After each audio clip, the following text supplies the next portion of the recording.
Welcome to another episode of The Brand Called You, a podcast and podcast show that brings you leadership lessons, knowledge, experience, and wisdom from thousands of successful individuals from around the world. I'm your host, Ashutosh Garg, and today I'm delighted to welcome a very successful tech entrepreneur from the Bay Area, California, USA, Mr. Jonathan Shroyer. Jonathan, welcome to the show.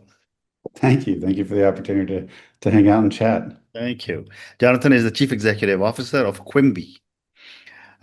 He's a visionary entrepreneur at the intersection of gaming, AI, and e-commerce. And given the amazing work he's been doing, understandably, he's been recognized, awarded, and felicitated several times. So, Jonathan, before we start talking of Quimby, a few questions for you. Oh, yeah. You describe yourself as a bold, passionate innovator. What early experiences shaped this mindset? So I cut my teeth at Microsoft in the early days. And I was working on the original Xbox. I was working, on the original kind of Windows 98, 95, XP, and so forth. And I think that, I was there. I remember Bill Gates came to my new hire orientation back in those days. And I think if you grow up in that time in the Microsoft period, like innovation, being bold, being assertive, figuring out how to solve difficult problems, Mhm. it gets kind of built into your DNA. Now, I think as a person, I'm probably, made that way too. But Mhm. when you join a company like that, like it really teaches you a lot. It's almost like you get a PhD in the first kind of 5 to 7 years of your career. So that was definitely a starting point for me. Amazing, amazing. You also mentioned that Mr. Nelson Mandela's win or learn philosophy Yeah, yeah. influenced the way you lead teams and companies. Tell me more. Yeah, I think a lot of times as human beings, we tend to hold ourselves to some standard that we've created or we feel like somebody else has created for us. And that standard seems to be more of a perfect ideal. And I think that's a failing philosophy. Mhm. Because at the end of the day, none of us are perfect. None of us will be perfect. Yeah. So if we're trying to set ourselves up for perfection, then we're ultimately setting ourselves up for failure and despair Hmm. on a consistent basis. But if we change our mindset and realize that learning is abundance, Yeah. that success is abundant, and that the way that we learn and scale and grow is by trying things, stumbling a little bit, Mhm. sometimes winning a little bit, sometimes, then over the trajectory of our life, we will have accomplished way more than we ever could have if we thought that we had to be perfect every moment of Mhm. our life. Mhm. Great response. You also received recognition from Forbes, Fortune, the Wall Street Journal, and many others. Jonathan, what do you think sets your approach apart from so many others in the industry? So I'm, I guess I'm a little bit of a different type of individual. So I have autism. I think in the early 80s or 90s, they may have called it closer to Asperger's syndrome.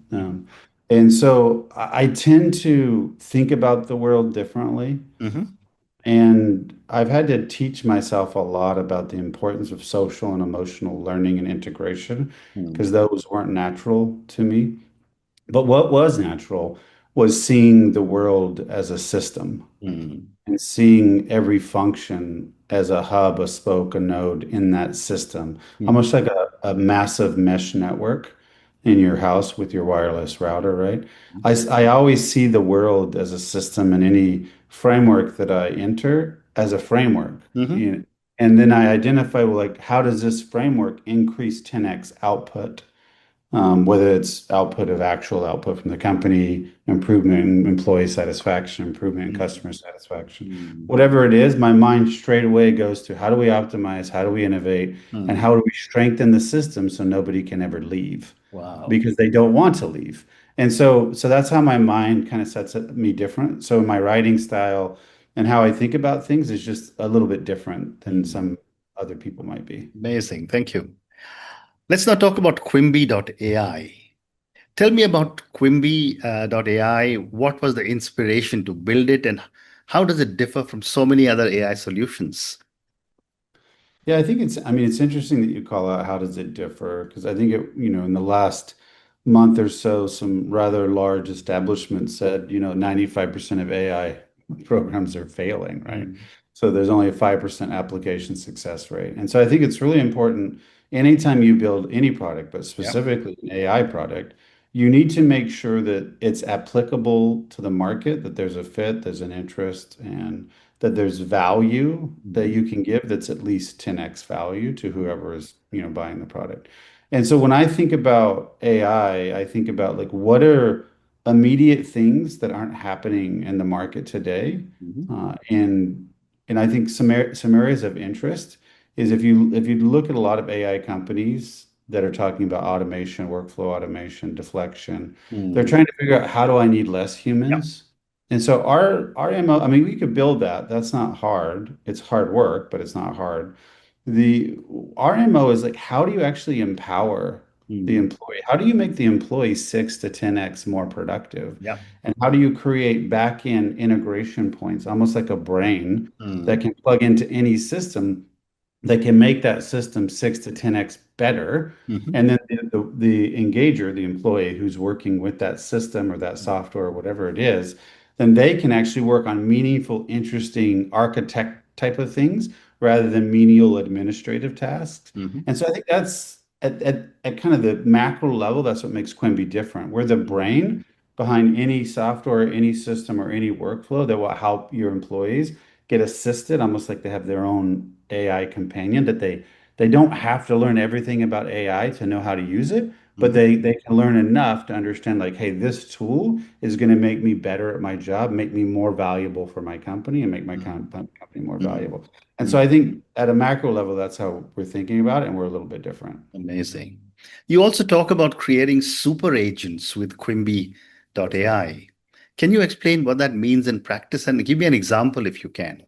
Yeah, for sure. So one of our super agents is called Super Agent Engage, and the focus of this super agent is to work in the customer service area. And so what it does is if you're a customer service agent, I started off on the phones in Windows 95 a long time ago. Mhm. And so I know like as an agent, you got to go to 6, 7, 8 different places to Mhm. get the information that you need to actually answer the question for the Mhm. customer. And so what Quimbi.ai does is it's an engagement layer that sits on top of for a gaming studio, sits on top of your game database, your GitHub, sits on top of Jira, your bug reporting system, your CRM, maybe it's Zendesk or HelpShift or whatever. Mhm. It sits on top of external data, KBs, knowledge days, all these data sources, it sits on top of that. Yep. So when a customer sends in a question, then the AI automatically looks at all of that information and creates a hyper-personalized response Mhm. for the agent to review, the customer Right. service agent. Then the agent then reviews it, says, oh, that makes sense, or it doesn't make sense. I'll edit a little bit, Mhm. but it increases the productivity of that agent by about 5 to 6x. So in addition to that, the AI identifies fraud, it identifies trust and safety issues, it identifies compensation or incentives that you need to provide to the player in this example to get them back to playing the game and enjoying what they love, which is the game they Mhm. decided to purchase, right? And so practically, then since you're increasing the productivity of the agent, you're saving long-term money for the Right. gaming studio because they don't have to hire so much future human capital for Mhm. launch and scale and so forth. And then from a player's standpoint, because it's hyper personalized and the responses are relatively immediate, then they're actually like, oh, this game industry really cares about me. It's like they know where I'm at exactly in the game and give me exactly what I need to Mhm. get to where I want to go, so that it increases LTV or retention monetization by Mhm. 15%. Mhm. So Well that's the said. practical. Well said. And gaming has always been at the forefront of technology. How do you see AI reshaping the entire gaming experience, and what role do you see Quimby playing in this? So I think that what's going to be interesting in the gaming space, and there's a lot of gaming companies out there that have been founded and have been funded Hmm. to create an entire game with AI only. And I think that's an interesting user story in the sense that I think people should have dramatically different user stories than what we've done in the Yeah. past. And I think that's one. Now, whether they actually create the whole game with AI only is not relevant. What's relevant is they go AI first and they really try to solve problems in development, in design, live ops, customer service, community, art, and so forth. And then and really thinking through what's the life cycle of a player and Mhm. how do we actually leverage AI to make help that player feel like they're appreciated, they're cared for without having to give more human capital than Mhm. necessary, right? And so I think just in general across the entire game development life cycle, you're going to see super agents or AI integration points across the board. Now, they won't all be able to be Yep. fully automated. Like if you've ever talked to a game designer or you've been into a really beautiful game, Mhm. AI can't create that level of art, Yeah. right? But there's a lot of back end stuff that AI can do to let the artists Mm. create art faster, right?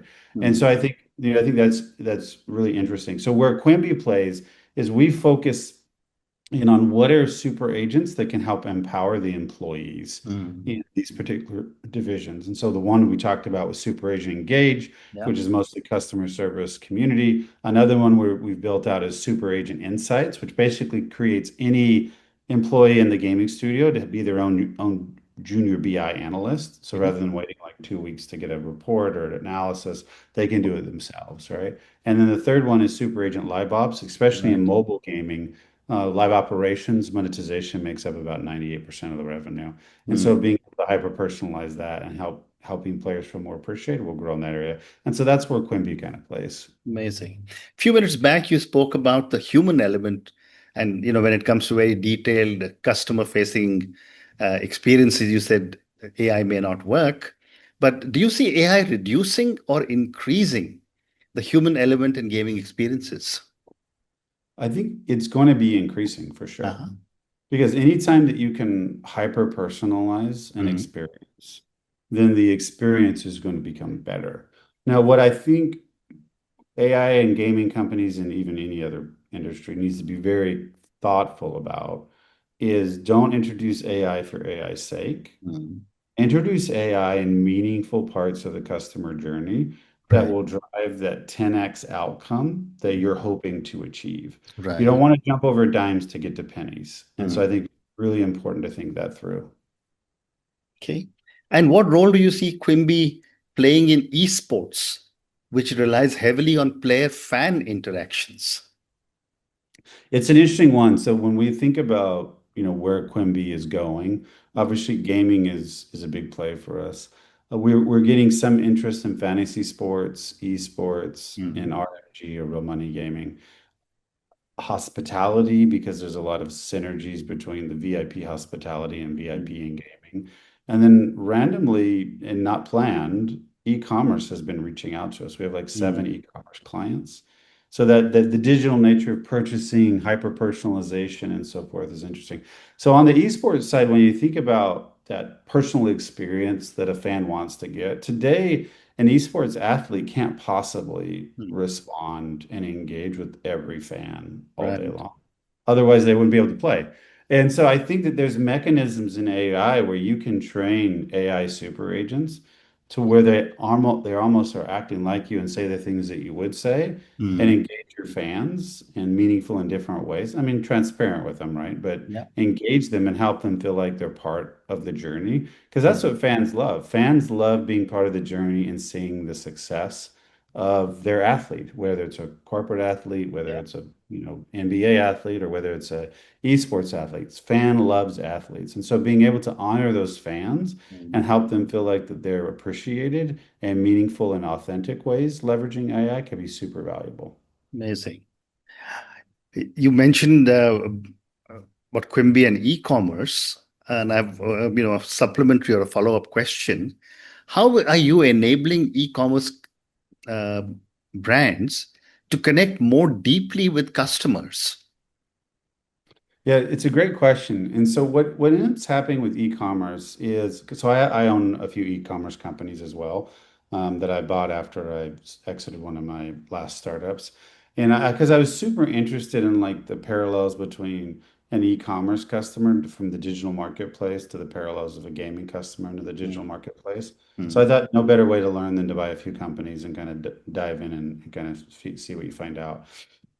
And what's interesting is that e e-commerce customers want to be loyal to their brand, Mhm.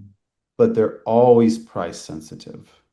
And so what you have to do as an e-commerce brand is yes, you have to be cost competitive for sure, Right. but you also have to have an experience around the price that brings them back. Mm, So one of the crafts brands that I own, lenders.com, what we do is a big part of crafting mm, is education. Like, hey, this is a project that you can do. Here's all yeah. the materials. Here are the steps, and here's a video of somebody that will walk you through how to do it, Mm, right? mm, Because they get that because they're hobbyists, right? They're creators and yeah. makers. So they get inspiration from that. So in that brand, we use AI to create the projects, to create the videos, to create the things that we don't have enough human capital to Mm, do. And what we noticed from that is that drives up our organic rankings everywhere. mm, And people want to engage with our brand because they're not getting great products at a great price, but they're also getting fantastic education. So Linda's is an example. The mantra is learn, shop, create. mm, You learn something from us, you buy something from us, and then you create something that's meaningful to you. And so I think with each e-commerce brand, it'll be a little bit different, but yep. you have to find what's that circular loyalty 360 thing that's not just loyalty points, but what keeps them coming back Mm, that is tangible and meaningful that other people don't do beyond price and beyond product. mm. Wow, what a response. Thank you. Jonathan, my next question is, can AI truly personalize shopping at scale, or do we risk losing authenticity in the process? So I think with enough data, Hmm. AI can definitely be authentic with Okay. shopping personalization.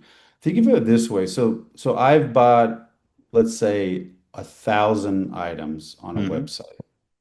And I know this website, I love this website, but I just go to exactly what I want and I get the same thing every time. Yeah. I never increase my AOV.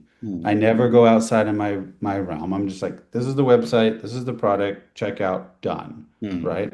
Now, if if you were to pay attention to what's public about me, mm, what's public about me socially, what's public about me mm, elsewise, my shopping patterns on the website, you would notice that there were probably other things mm. that I might be interested in. Yeah. But you do not have enough human beings to create the code and develop it all to figure out what that is and then present that to me, right?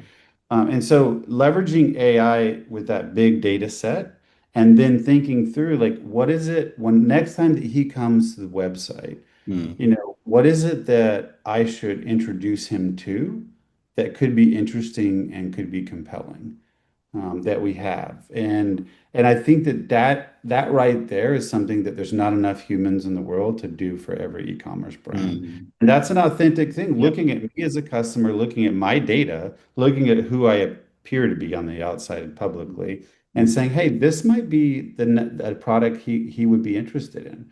Right. And I think that that's a super powerful element. And we actually use that exact element in our mm, sales across the e-commerce brands we own as well as or I own, and as well as the brands that my other AI company, Foresight, works with on the ad tech side. We use those types of concepts mm, because that increases conversion, that increases loyalty, that increases interest. mm. Well said. You also emphasize combining agentic AI with human-centered design. What does that balance look like in practice?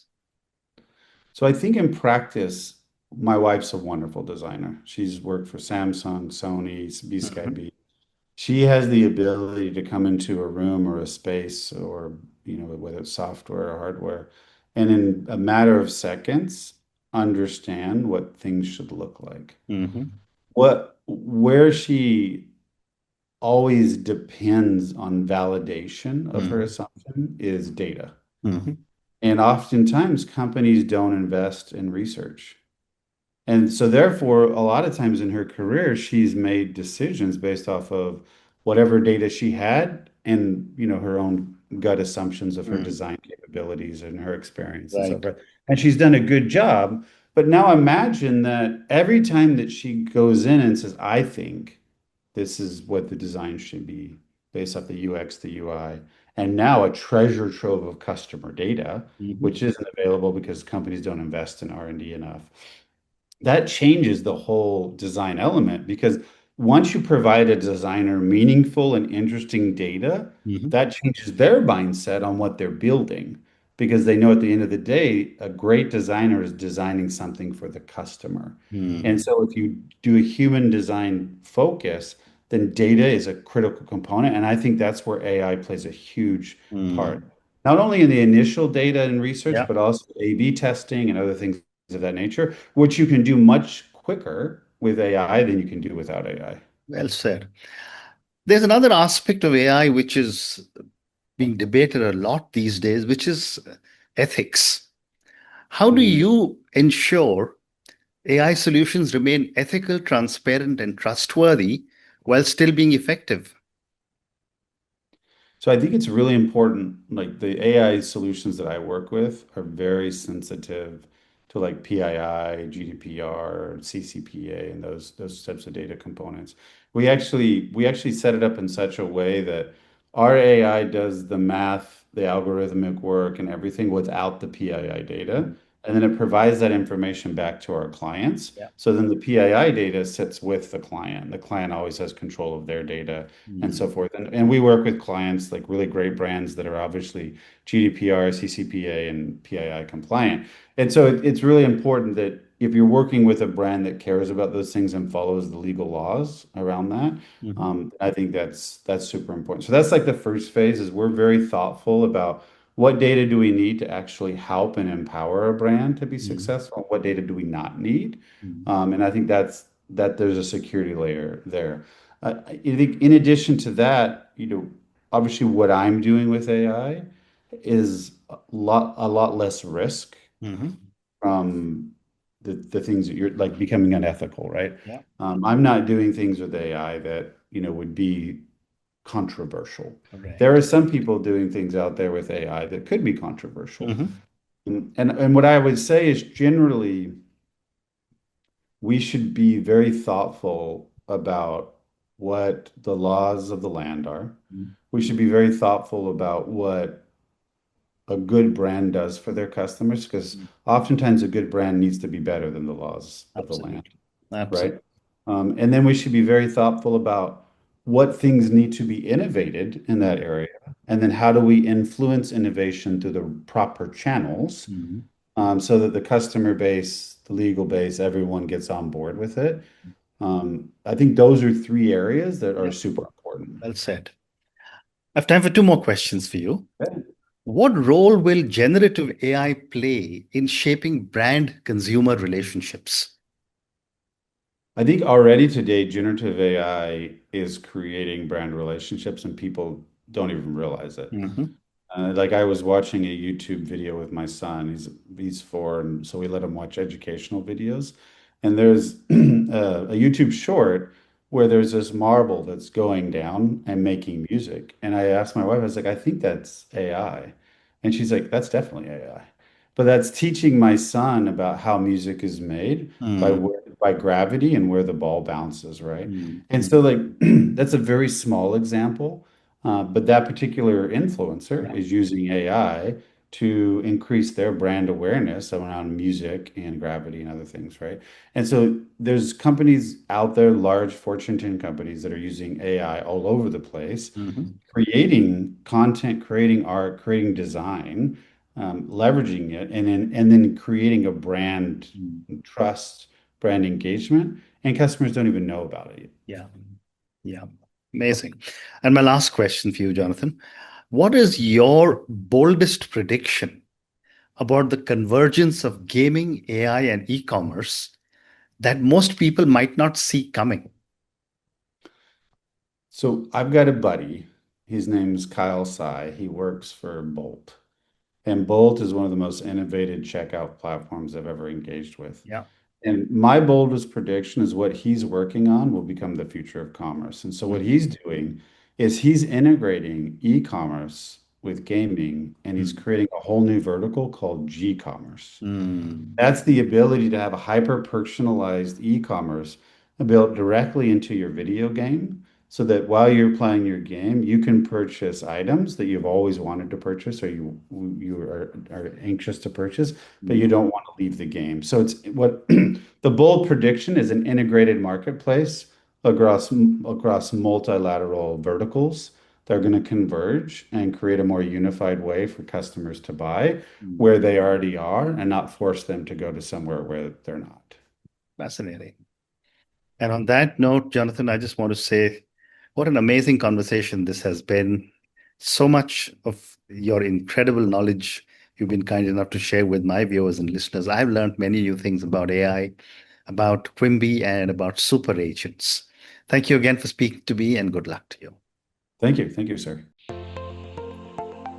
Thank you for listening to the Brand Called You videocast and podcast, a platform that brings you knowledge, experience, and wisdom of hundreds of successful individuals from around the world. Do visit our website www.tbcy.in to watch and listen to the stories of many more individuals. You can also follow us on YouTube, Facebook, Instagram, and Twitter. Just search for the Brand Called You.